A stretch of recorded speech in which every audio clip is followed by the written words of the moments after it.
Well, hi. It's been a while. How are all of you doing? I have decided I would like to make a return to YouTube.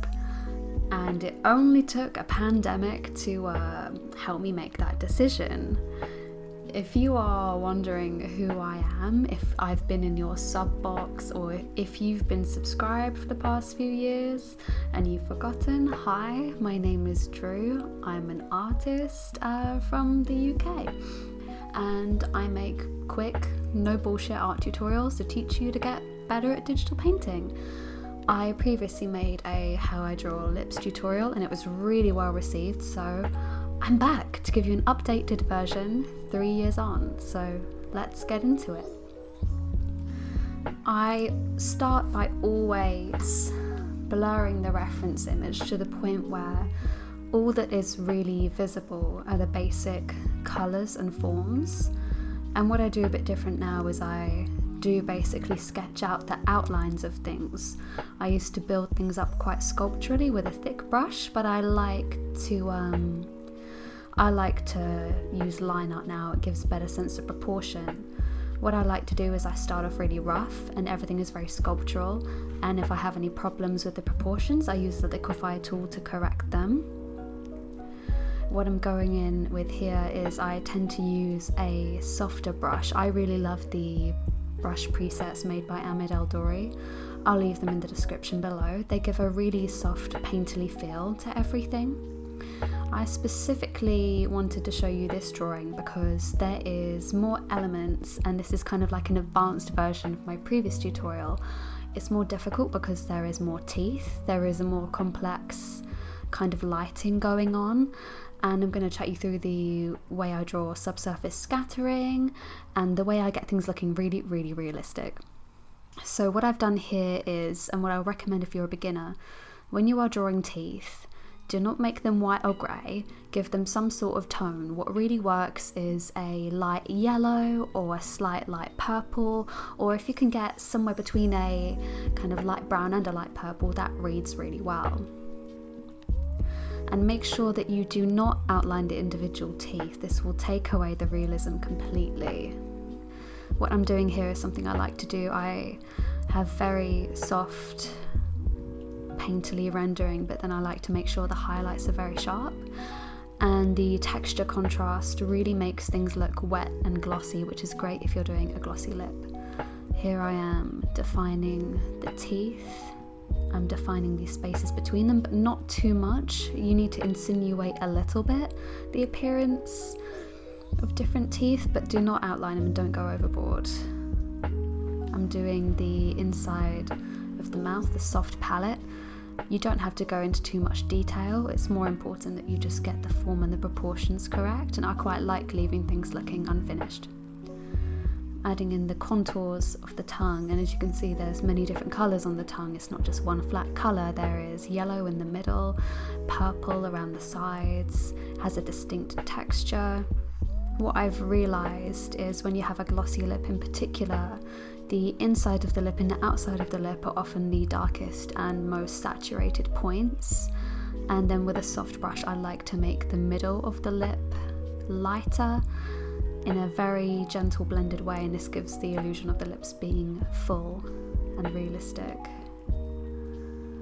90% of my painting is laying down the colours and then blending and blending and rendering until it gradually becomes more realistic looking. What I've done here is I added some subsurface scattering on the underside of the top lip, basically where the light source will be reflecting off the teeth and bouncing up onto the bottom of the lip.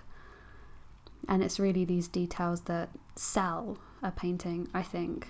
I'm going in and I'm doing the taste buds, but I'm keeping them at a low opacity. And I think what really works in paintings like this is if you can find two different textures and completely contrast them, like the smoothness of the rendering but then sharpness in the teeth, or a slightly rough texture on the tongue. I'm changing the positioning of the teeth because there is a slight angle going on in the mouth of the reference, which you can see. I haven't got it 100% right, but I quite like it when paintings aren't perfect. You can see there is this area of shadow above the Cupid's bow. If you're a beginner, I would recommend sketching on your painting where the light source is, so you can just remain cognizant of it. And now what I'm doing is I'm going in and I'm really defining the highlights so that they look very harsh.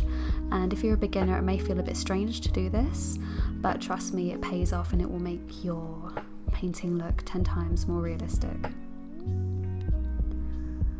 I would also bear in mind, if you're trying to get a realistic effect, if you want it to look photoreal, you have to generally add in a depth of field, basically blurring the background and sharpening what is completely in focus. And I picked this image because it has a very shallow depth of field, which I think translates really nicely when you're doing a study.